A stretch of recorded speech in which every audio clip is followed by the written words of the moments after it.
नमस्कार दोस्तों, अखाड़े पर एजुकेशन एंड मोटिवेशन पॉइंट में आपका स्वागत है। आज हम बात करने वाले हैं एक बहुत बड़े और ट्रेंडिंग मुद्दे पर।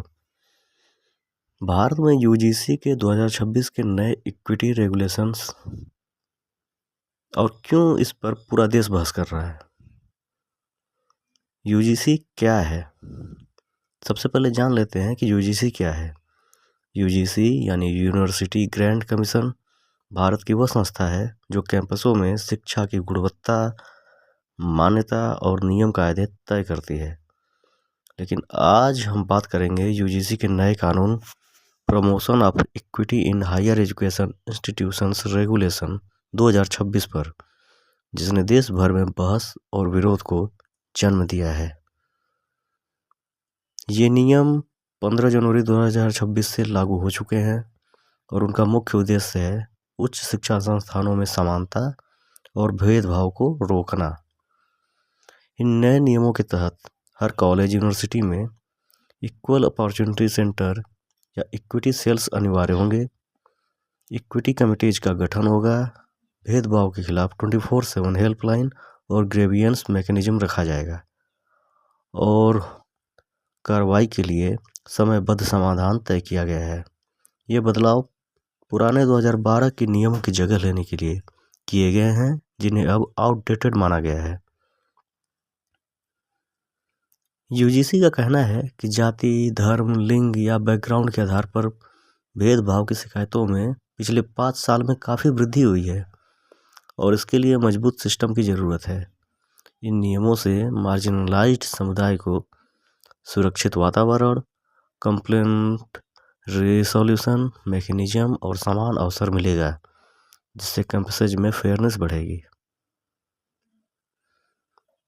विरोध की वजहें और मुख्य मुद्दे ये हैं कि सबसे बड़ी बात जो विवाद में आई है, नए नियमों में ओबीसी को भी शामिल किया गया है और भेदभाव की डेफिनेशन को बढ़ा दिया गया है।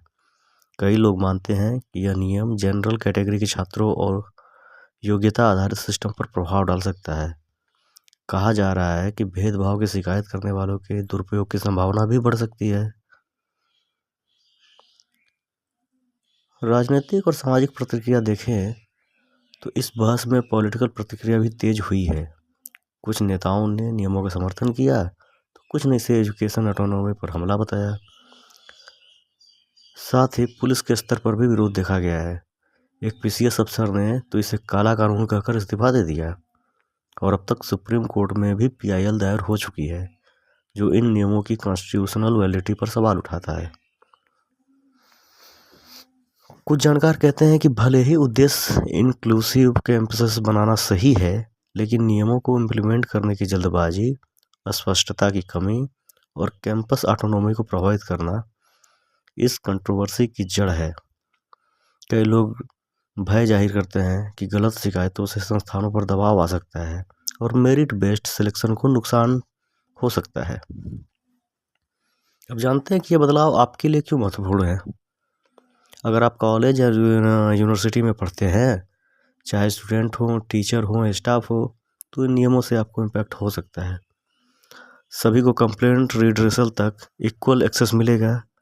डिस्क्रिमिनेशन केसेस में स्पीडी एक्शन संभव है, पर मेरिट, फ्रीडम ऑफ इंस्टीट्यूशंस और कंप्लेंट मिसयूज जैसे इश्यूज पर चर्चा जरूरी है। अब आते हैं कंक्लूजन या फाइनल थॉट्स पे। दोस्तों, ये मुद्दा सिर्फ एक कानून नहीं है, ये हायर एजुकेशन सिस्टम के मूल्यों, फेयरनेस, सोशल जस्टिस और इंडिविजुअल राइट्स पर एक बड़ा डिबेट है। यह सवाल है, क्या यह नियम शिक्षा में सच्ची समानता लाएगा या क्या इसके भेदभाव की जगह नई राजनीतिक और सामाजिक चुनौतियां पैदा होंगी?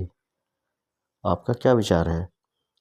आप क्या सोचते हैं, यूजीसी के ये नियम सही दिशा में हैं या उन्हें संशोधित किया जाना चाहिए? नीचे कमेंट करके ज़रूर बताएं। धन्यवाद। और आगे ऐसे ही वीडियो को देखने के लिए लाइक करें, शेयर करें और सब्सक्राइब करें अखाड़े पर एजुकेशन एंड मोटिवेशन पॉइंट।